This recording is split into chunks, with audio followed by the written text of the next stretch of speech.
Let's take a look at what's making headlines in Australia's newspapers and online this morning. We'll flick over first to the New Daily. It's reporting that Conservative activist Charlie Kirk has been lionised at the opening of a major Conservative conference in Brisbane. Jacinta Nampijinpa-Price and Senator Bridget McKenzie both referenced the now deceased MAGA influencer during their addresses at the Conservative Political Action Conference. Nine Newspapers has an exclusive on Australian mining billionaire Andrew Twiggy Forrest criticising US President Donald Trump's energy policies. Now, Forrest's Fortescue Metals Group supports a net zero emissions regime for global shipping. The Trump administration, though, is opposed to the framework.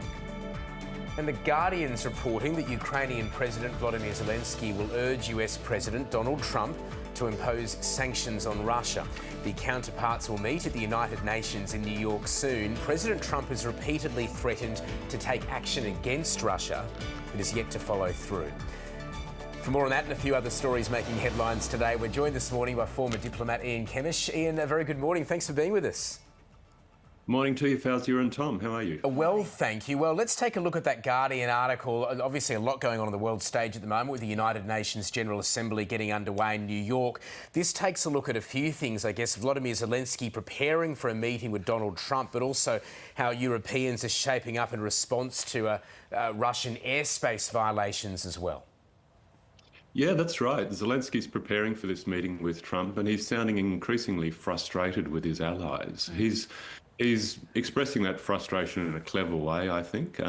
He's focusing quite a lot on the European stance, and in a way he's supporting a point that Donald Trump himself has been making about the need for Europe to reduce its dependence on European oil. But this does, as you say, follow what Zelensky and others, including Estonia itself, have described as an absolutely systematic campaign by Russia to test NATO's defences.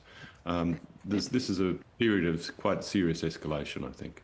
Yeah, and it does seem that Moscow seems to be crossing that red line and then just going further behind that red line without any repercussions.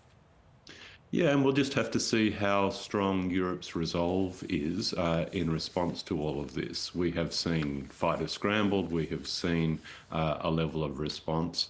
Meanwhile, we're seeing Europe strengthen its stance when it comes to its dependence on Russian oil. Now, Slovakia and Hungary particularly are still buying Russian oil, but at least what the Europeans have done as a whole is to reduce the cap on Russian oil product, which, has the effect of reducing a dependency, reducing an economic relationship, which in turn has been supporting the Russian war machine. Ian, I guess related to what we're just discussing, Anthony Albanese's now in New York. He touched down this morning. And this article in the Australian Financial Review is interesting, saying it's a trial by fire in diplomacy, saying he's flying to New York carrying excess baggage when it comes to the US alliance. Is it fair enough to say, just reading this, that the stakes are higher for the Prime Minister at the moment? Oh, I think this is a really testing time for Australian diplomacy and for Australia as a whole. And our Prime Minister is having to manage what is a really complex situation amidst, quite serious global tensions. And in this case, yes, as the Prime Minister arrives in New York, we've seen, for example, US Republicans hardening their stance when it comes to the recognition of Palestine, sending letters to open letters to all the leaders who are contemplating this, warning about possible consequences if this is done.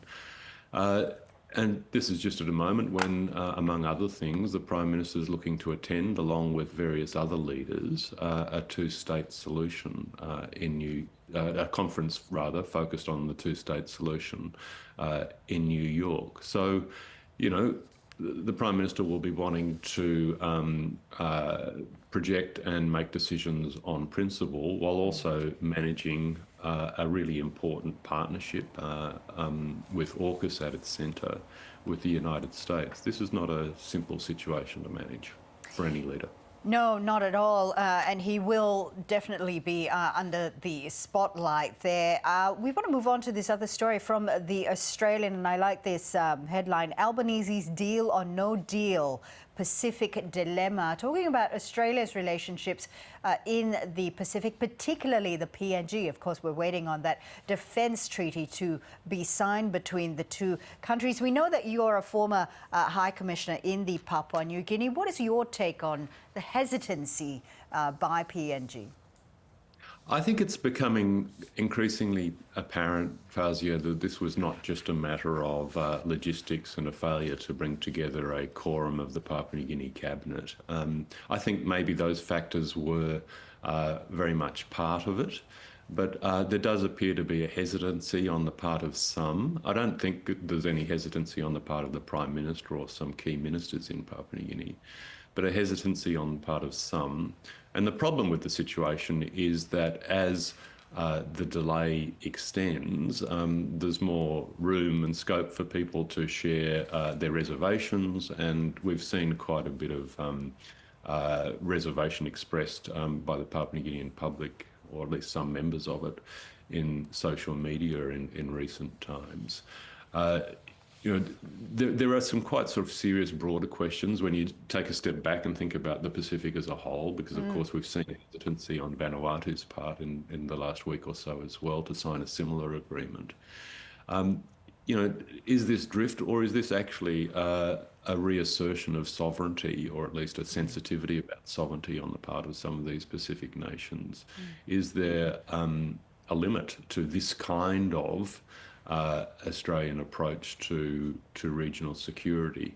We have to remember that for each of these countries, and particularly Papua New Guinea, Australia is still very much regarded as the primary partner across every field of relationship. So I don't think there's any real reason to panic here.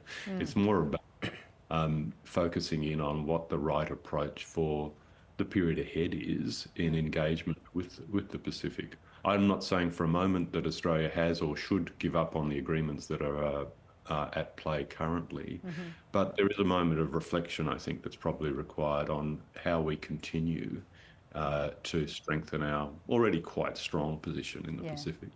Very interesting insight there, Ian. Thanks so much for joining us on Weekend Breakfast. Great to be with you. Thank you.